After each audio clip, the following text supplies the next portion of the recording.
Guys, pupunta tayo dito sa may sinigwelasan namin. Wow, sinigwelasan talaga. Akala mo naman ang daming puno. Pero isa lang naman yun, guys.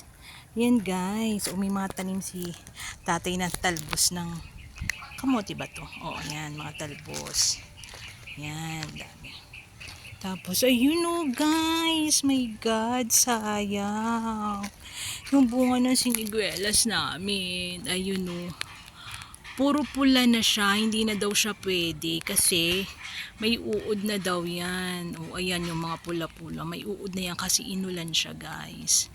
Tapos guys, eto na nga nakikita nyo ba, guys? Ang daming laglag na sinigwelas. Ayan ang pupula na niya. Ayan, lahat yan ay laglag na bunga ng sinigwelas namin kasi umulan po siya. Kaya ayan, nalaglag, sayang. Daan-daan pa naman to siguro.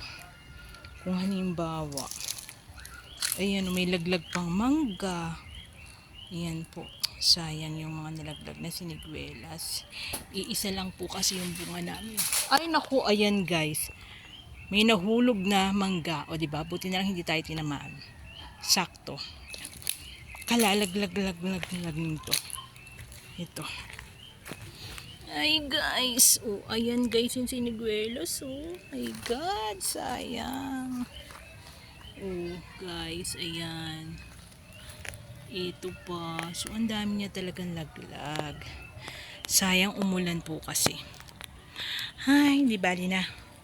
Next year siguro marami na uling bunga ang aming sinigwelas. Thank you Lord sa blessing na ito. Yun lang guys, bye bye.